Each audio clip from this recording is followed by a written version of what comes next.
Hey, what's going on, guys? It's We the People here. So, this is gonna be the intro for the Mystic Shot podcast. So in this episode, we pretty much Levi, relax. I'm sorry, guys. So in this episode, we pretty much talk about the scrim that was coming up. So I'm recording this, so when you guys see this, it's gonna be way after, but we had a scrim that was coming up last week, and this is which is when I recorded the podcast episode.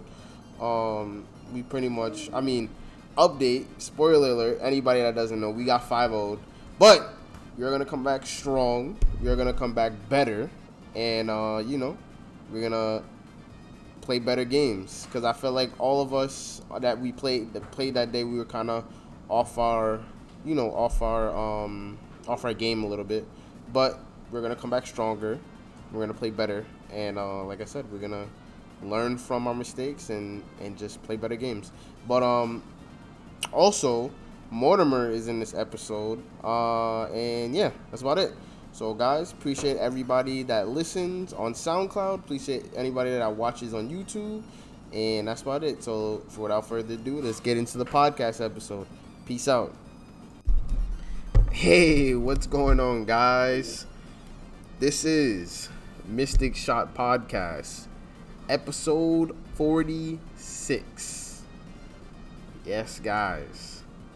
So, as you guys can see, we got another guest joining me. Yeah. We got Mortimer, the host. What's going on, bro? Doing good. How are you doing, my friend? I'm chilling, bro. I'm not getting roasted yet. I'm still waiting for my roast. It's coming. Oh, it's coming. I'll roast all y'all. It doesn't matter. I mean, you roast everybody on Twitter. Let's be honest. Yeah. Here. That's where people know you from. You know. That's where they deserve to get roasted at the most. For sure. Don't come at me on Twitter. You can get wrecked. People be saying the craziness on Twitter. But of course. So before we get into the actual topic that we're gonna get into, pretty much we're just gonna talk about, as the title says, we have I am gonna be in a scrim tomorrow with Wombats. I'm on Lunatic Fringe. If you guys don't know, I'm pretty sure I've said it in an episode before, but if you guys don't know, I've joined a team with Unhinged. Called Lunatic Fringe, and tomorrow I'm gonna be playing in a little scrim, and apparently, nothing confirmed yet, but maybe this guy Mortimer might be over here. Hopefully, casting it. Hopefully, dude. He might be casting it, so you might be able to get the double effect, on the Mystic Shot, and then you might be able to get him in the scrim. So I'm gonna roast every play they make. Good play, bad play. It's all getting insulted. It's going to be great. So we might be able to get more of this guy over here. But, all right, before we get into all that, I got to remind everybody to always, especially for the YouTube people, to like, comment, and subscribe, of course. And then also for the SoundCloud people, which will predominantly be hearing the podcast from now on. Because, not that I'm not going to post a video on YouTube anymore, but I'm just... because of time constrictions and also because of editing and stuff like that, I'm going to try to keep it a little shorter and going to try to keep it more concise. And so it's probably going to only be on SoundCloud for right now, but these episodes are going to eventually get on YouTube eventually. So for the YouTube people, we have to remind them to like, comment, subscribe. And for SoundCloud, we love you guys. You guys are listening. We appreciate it. Even though Swerve left, we're going to keep it going. All right, Mortimer. Let's do it. Ready. So, like I said earlier, I'm going to be in a scrim starting tomorrow, which today is Tuesday, tomorrow's Wednesday. And, that's the main event for tomorrow. But in bigger news, how you feeling about this dual region? Because I don't know. I don't know how I'm feeling about it. Better. What are you bringing to the scrim? Oh, you want to know what I'm bringing? You're up there. What are you bringing to the scrim, Pete? Because on your stream, what up? What you bringing to the scrims? I want to know. I gotta know, dude. We gotta go with the real questions first. All right, I'll show you right now. So this is just me, just dicking around, honestly. But I think I'm gonna bring Action Silver for sure. I want to bring GP Sedge. That's what my heart is telling me to do. But I think I'm going to end up bringing... I kind of feel like I'm going to bring Lulu Jinx. Lulu Jinx style. I know this it seems weird, but I'm trying to make it more like combo kind of what's the name? Kind of lineup. Combo kind of aggro-y kind of lineup. So I think that's what I'm gonna bring, and then to round it off, I'm gonna bring a Zeralia. Zeralia, Lulu Jinx, and what's the third one? Action Silver. Action Silver. That's the same region as a Zeralia. Can't do that, bro. Oh yeah, true. Can't even get his lineup together. Yo, bro, I don't even know what I want. Are you get him out of here? Remove him. Nah, no lie.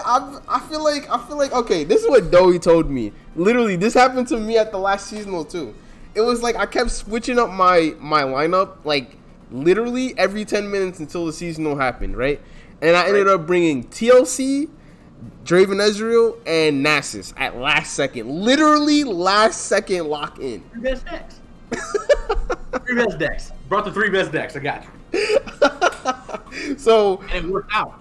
It did work out because I went. You want to turn that 4-1 start into a top 32 instead of sitting on your couch watching Captain America and the Winter Soldier or whatever you were watching. Some anime. You waved to me. Anyway, you gotta know what your lineup is before it starts, my friend. I know. I don't know. I'm in the middle of a lot of things right now. I really want to bring a Viego deck. But He's already making excuses. I do. I really want to bring a Viego deck. Like, honestly. I really do. But, like, I don't know what Viego... I haven't tested enough. And I don't feel confident in Demacia Shadow Isles. I really don't. You should not. It's bad. It's bad. Don't play it. Don't play Demacia. Oh, my... J4 in it, do not play Demacia. Demacia is garbage. But I've bricked with J4 Pod so much this season. Like, I've tried so hard to make this deck good, and it's just... I just brick hard. Honestly, I do. I don't know. Maybe last second I'll lock in triple aggro. Who knows? I mean, look, if you want to come in unprepared, that's the way to do it, dude. Just lock in triple aggro, bite down your mouthpiece, and go forward. Like, that works. That works.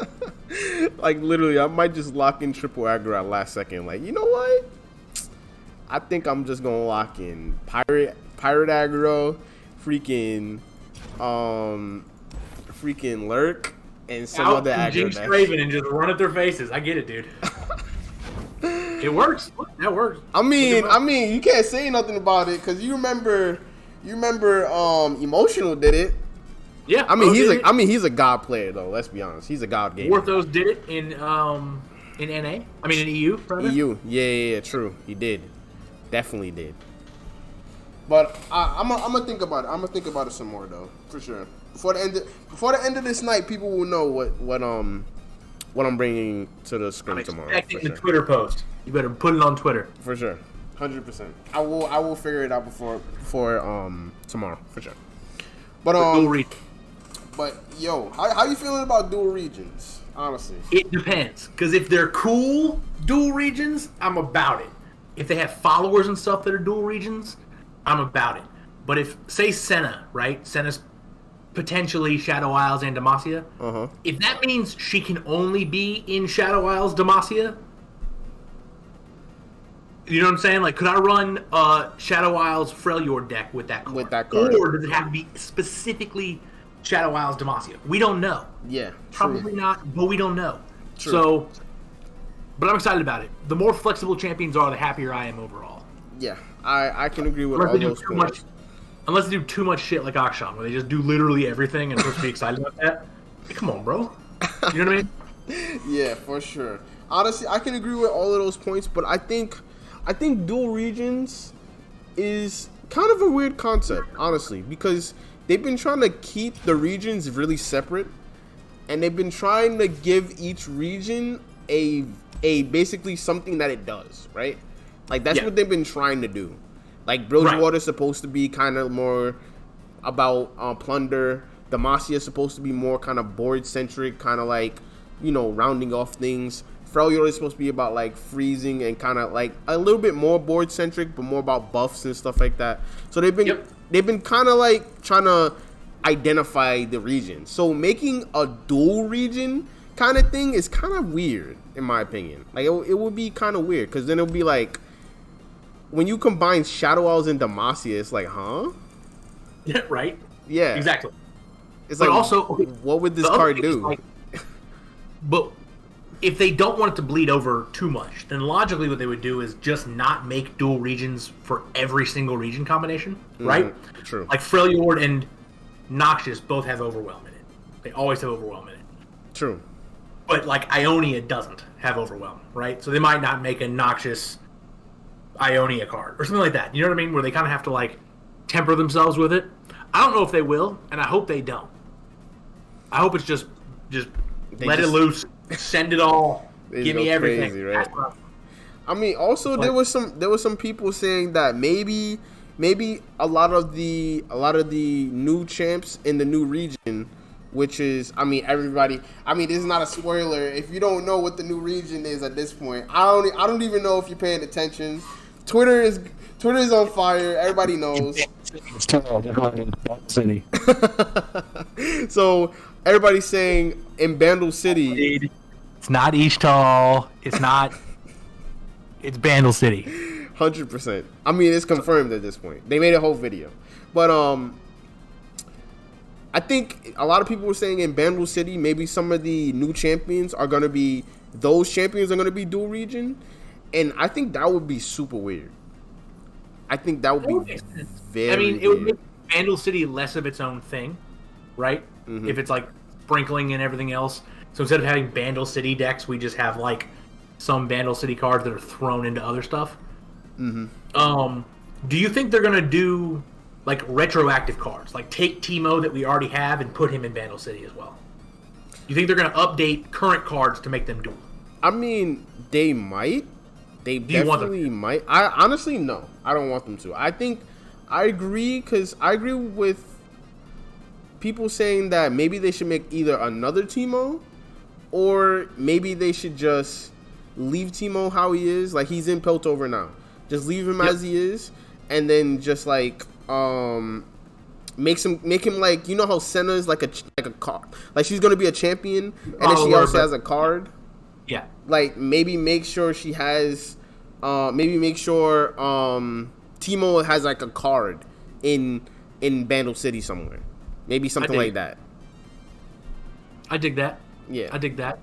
Wouldn't it be hilarious though? Imagine how much Twitter would explode, right? It's the first day, we're getting a Bandle City champ in like a week or week and a half, whatever it is, right?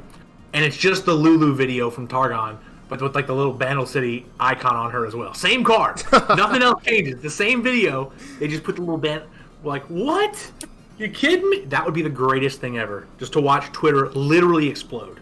I mean, yeah. Everybody goes towards Hearthstone or something. People would explode. They'd be like, I mean, I feel like if you see something like that, if you see Lulu with the Bandle City on top of her, I think that kind of like confirms dual regions at that point. That confirms it. And that also confirms that they'll probably either make new champions or they'll just simply remodel the old ones and make them dual region. Which either one is fine. We have enough from Bandle City to like work with, right? Right, like Corgi or something. Corki. I don't know. League so from Bandle City right now, it's Corki, it's Vagar, it's I mean, Teemo's already in, Lulu's already in. Tristana, I know that one. Gnar, it's Rumble. Weapon? I love Gnar. He's great. Yeah, on Gnar. Well, Gnar technically doesn't have a place, but I believe he's Bandle City, and then also Rumble as well. And Yumi. Oh, and Yumi too. Yes. Don't bring her in this game. Don't do it. Don't bring her. Yumi sucks in League. Let's leave her in League, please. I'm pretty sure they're gonna bring. They can't. Nah, they can't not bring Yumi in the game. They're gonna bring her. They're gonna bring her. If they put Action into the game, they're definitely gonna bring Yumi into the game, like 100%. I'm almost 100% certain. But the champion, honestly, the only reason why I was thinking back then, before Bandle City got like completely, like we 100% knew it was gonna be Bandle City. The only reason why I was thinking that it might have been Ixalan is because, like, I don't know if you know Ari. I know Ari. Yeah, the girl, the cat fox. Yeah, the charge people. But she's like a really big champion in League, and right now she does not have a place other than Ionia. Okay. So what's wrong? What's wrong with Ionia? Don't answer that. There's a lot wrong with Ionia. There's a lot wrong with Ionia. So it was like I don't want her to be placed in Ionia, but the simple fact of the matter is, like, now some of these champions, they're kind of forced into those regions because there's no other regions gonna come into Runeterra now. Yeah, that makes sense. Yeah, so like my friend, another one of my other friends was telling me that Rengar's from Shurima. Like, his village is within Shurima, so he might just be from Shurima. But they also have, they have champions that their stories have changed, right? Like, Nocturne's not really from Shadow Isles, but he's in Shadow Isles here, right? True. So they can kind of stick in there. Brand is from Freljord, but not really. You know what I mean? Wait, really? He's from Freljord?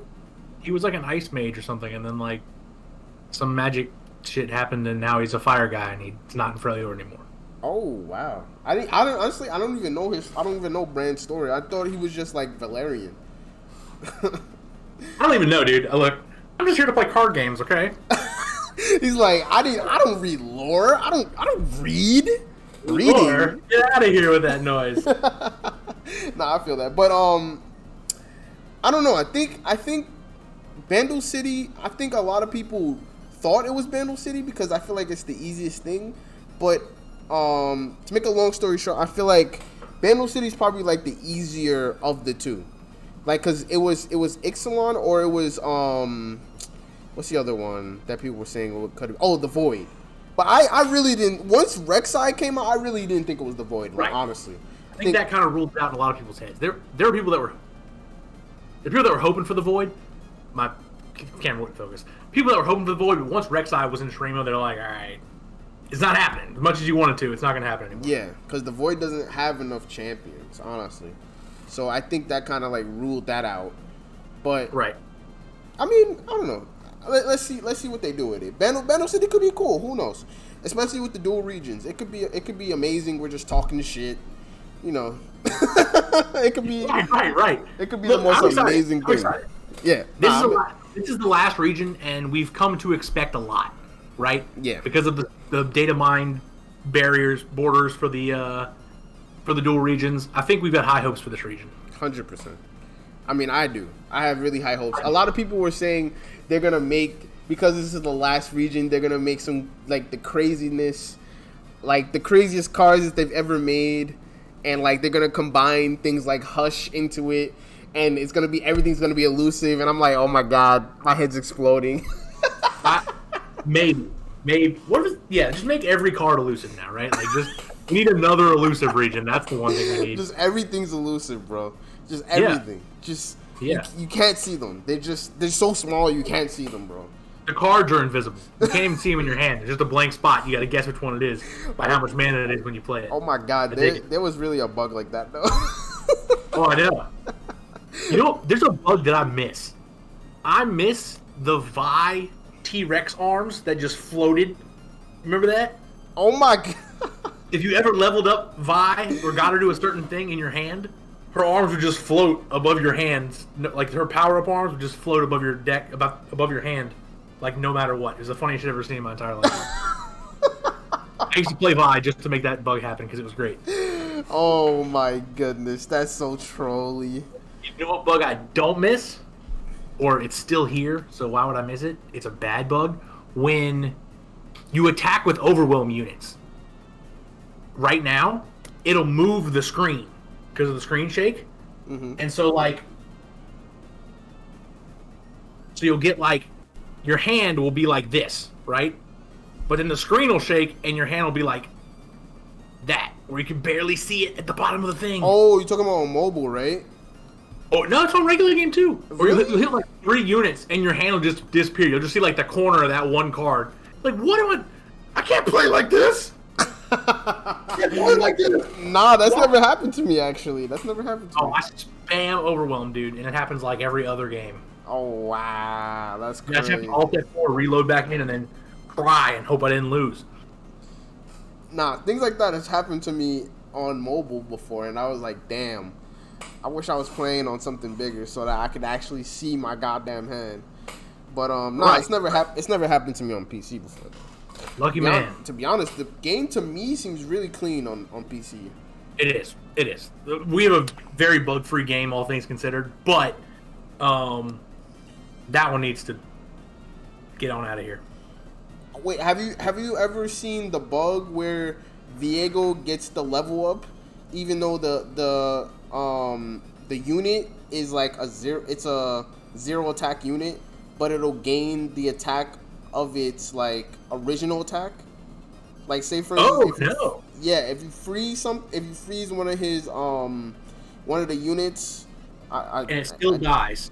It'll give Viego level up progress like it was not frozen. Correct. I guess that.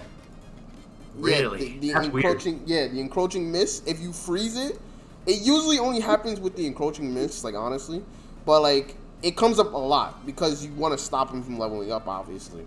So Right. You'll freeze it, and then it'll That might die. not be a bug. That might be it dies to ephemeral at the end of turn, but the frostbite wears off first on the order check, right? So the turn ends, frostbite goes away. That's the first check. And the next thing it checks is, oh, this thing's got ephemeral, it's supposed to die. So it gets the attack back before it. Does that make sense? Yeah, but I think not a bug.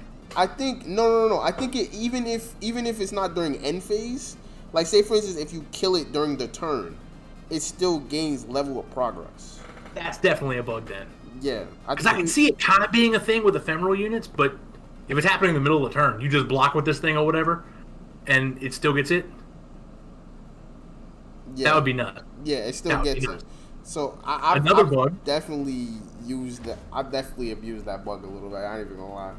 If we're on bugs, let's keep going, right? Have you seen Viego's health just doing whatever it wants to do? Oh yeah, for sure. For sure. There's no. You better keep up in your head how much health Viego has, because this dude does anything he wants. And is he this way? Let's see. No, he's that way. That dude. Nope, this dude. Right here. That guy. Up there, Viego. I'm trying to look interaction, like it's immersion. Yeah. That dude does whatever he wants with his health. You can block it. He'll take 5. He'll have 6 health. He'll be at 3. What? He'll still be at 1, but it's going to show him having full health no matter what. It's crap. Oh yeah, it's cracked. It's cracked. It's literally cracked. It's like, wait, I'm pretty sure I blocked that. There was this Viego, and he was about to flip, and I'm like, I just lose. There's nothing I can do now. And I was like, oh, let's just play Make It Rain, and then Viego died from 5 health. Like, what? He had 1. The bug was just telling me he had 5. And I was like, oh, game's over. Game's over. Wow. Oh, wow. Yeah, like, you literally would have lost if you didn't play that Make It Rain. Oh, yeah, for sure. I'm just like, well, nothing else I can do. Let's just play out my cards real quick for a scoop. Oh, wow. Good stuff. Oh, wow. Yeah, no, I've definitely seen that. This weird stuff with his health for sure. Like I've definitely gotten his health to like 7. It usually gets crazy when you get to like higher health. So like when you get his health to like over 7 or 8, like you'll block something or they'll do damage to him and he'll just naturally go to like 7, and you'll be like, huh? Yeah. You'll be like, what? Because his health and his attack are never supposed to be the same. Nope. So how is he a 7/7? Right. So Okay, yeah. So one thing I want to say, not on bugs, was I have a real question for you. I'm not even trolling. This is a real question. The last time I was on the Mystic Shot podcast, it was called the best patch ever because it was the worst patch ever. It was when they didn't change TF and TF Fizz was running crazy. Remember that? Yep. Are we actually in the best patch ever now? I mean, don't get me wrong. I think this patch is really good. It's crazy how you say that because I was talking to Optima. I don't know if you know Optima. Of course I know Optima. Okay. Yeah, I was talking to him not too long ago about how he felt about the meta and stuff like that, and I kind of agree with some of his points. So I'm gonna just tell you about what we were talking about. So I think that they definitely changed a shit ton of cards. And they really changed the meta a lot, right? But because things keep taking so long for them to change things, it's going to take so long for us to figure out what's actually good and what's not good that I don't know if that's actually good for the game. I don't know if you understand that. Well, okay, I do, but I have a second thought on that. Uh-huh. If it takes them so long to change stuff, but when they do change it, they change enough that we can't figure it out, because I think our meta is still relatively unsolved. Yes. It's been 100%. 6 weeks, something like that, and like it's been 6 weeks and we're still trying to like figure out what's the best stuff, you know? Yeah, for sure. That's got to be a good thing, right? That the best people in the world at this game cannot figure it out. That's a big deal. That's a big deal. I agree. Maybe people would rather them just do changes every 2 weeks or whatever, but if they make us wait extra time and then they change it to the point that we can't figure it out immediately, or to the point where it brings old things back, like GP Sedge is relevant right now. It's a good deck right now, and they didn't get any they didn't get any new cards, right? Yeah. Things have just changed and it's good now. Like, I'm cool with that. But I don't know. But Optima doesn't like it? Optima hates it all. Okay. No, I don't think Optima hates it. I think it's because the game has significantly changed since Targon patch, right? Targon changed everything in this game, like, period. Like, since Targon came out as a region, things have completely shifted from Runeterra, especially when it comes to climbing. Because things are not just like, oh, you pick 1 or 2 decks and you just play them. Because there's so many decks that can be played from like tier 1 to tier 3 or lower.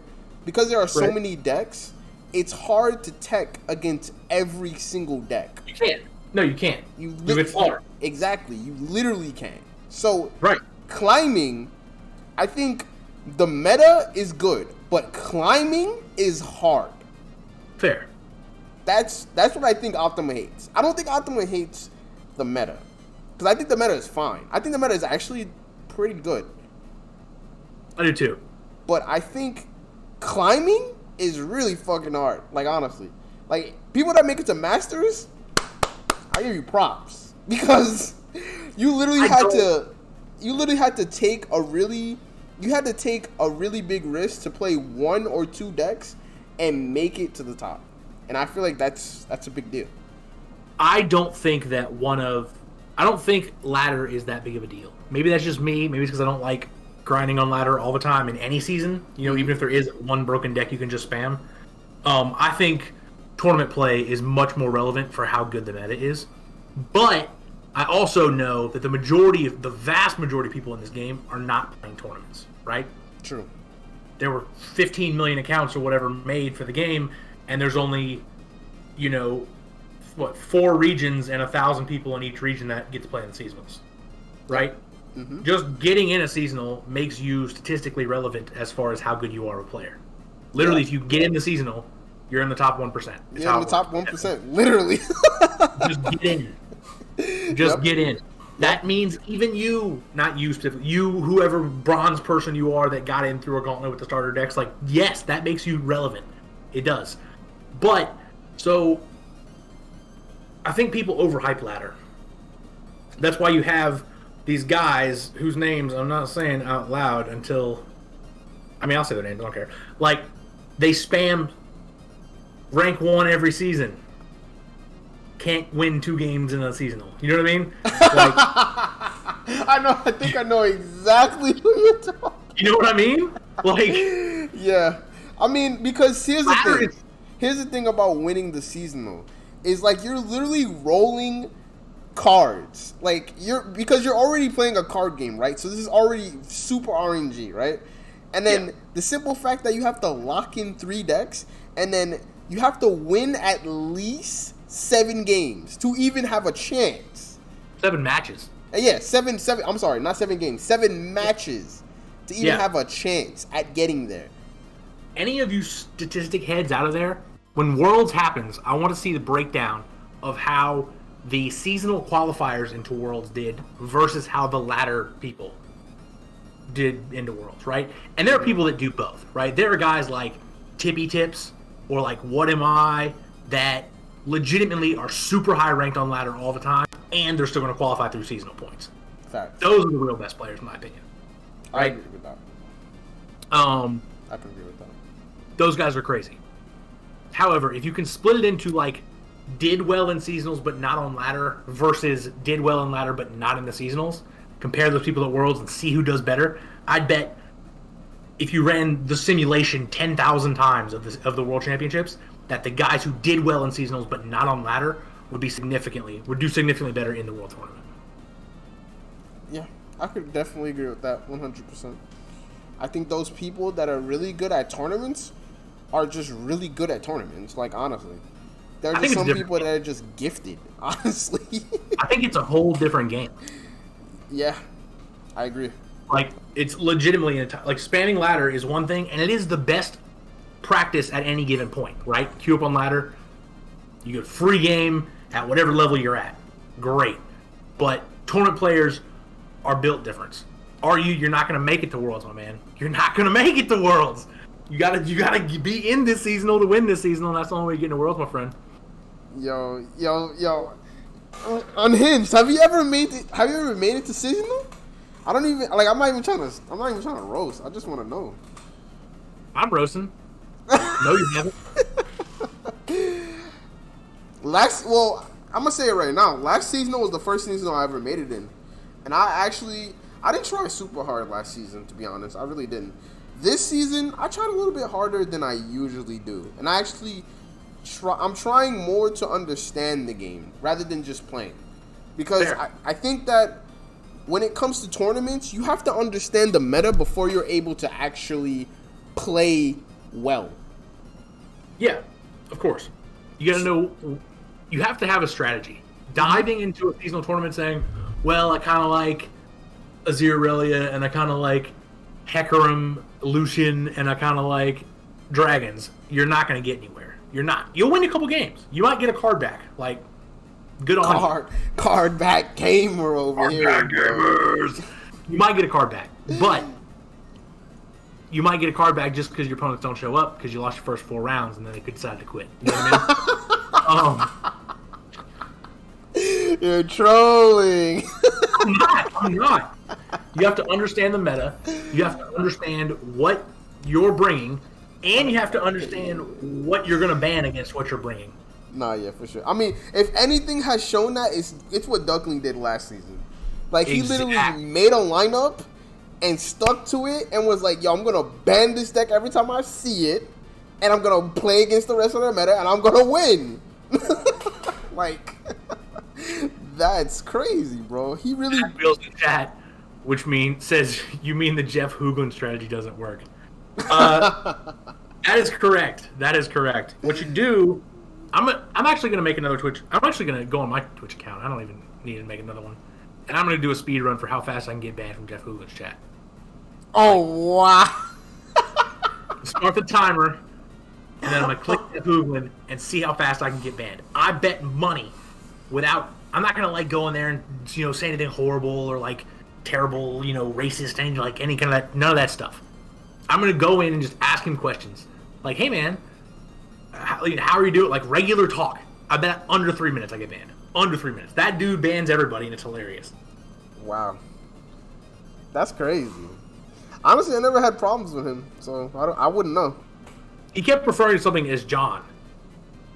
He's playing Runeterra. He said John. My friend asked what John was. Got banned. John is what he calls Sejuani. He calls him John. Calls her John. What? What? Come on, man. You got banned for that? It's great. Sorry if I'm ruining the podcast's flow, but I like talking. So. Nah, that's trolly. That's super trolly, honestly. So funny. It's so funny. I don't even know. Like I said, I don't even know that guy. I really don't. Like I know of him, but I don't. I personally have not interacted with him, so I don't necessarily know him. But all right. I mean, that's pretty much all I wanted to go into. Mortimer, did you have anything else to add? Yeah. I'm gonna win seasonals, and all y'all suck at everything. So I'll be casting y'all's thing tomorrow night, calling out all y'all's bad plays and none of y'all's good ones. Follow me at twitch.tv/Mortimer. My name is right there below me. Of course. And then follow me at twitter.com/Mortimer with an 8 on the end, because I just failed at making my handle properly. So I mean, I'll put his links down below for the YouTube people and also for the SoundCloud people. I will also have his links in the description, so you guys should check him out. He posts the craziness, so be ready. But it's also really funny, so have your laughing faces on, guys, because he posts. Good luck in your stream tomorrow. I already know you're gonna lose to Milk, but I believe in you, my man. Nah, I'm gonna scrape him. What are you talking about? Maybe. I hope so. Slap those wobbly wombats back to the Australia or wherever wombats are from, right? I think Australia, pretty sure. But honestly, I'm gonna try my hardest. Whatever I bring, I'm gonna let you guys know on Twitter for sure before the end of the night. But yeah, I'm gonna end it off here. I appreciate everybody for coming by. Appreciate you, Mortimer. Appreciate everybody in the chat. Look on Hinge. Matt Will is always here, bro. Professor Hemp on deck. Love you guys. And I'll be on next week. Same time, same place. And catch you guys then. All right, we're out.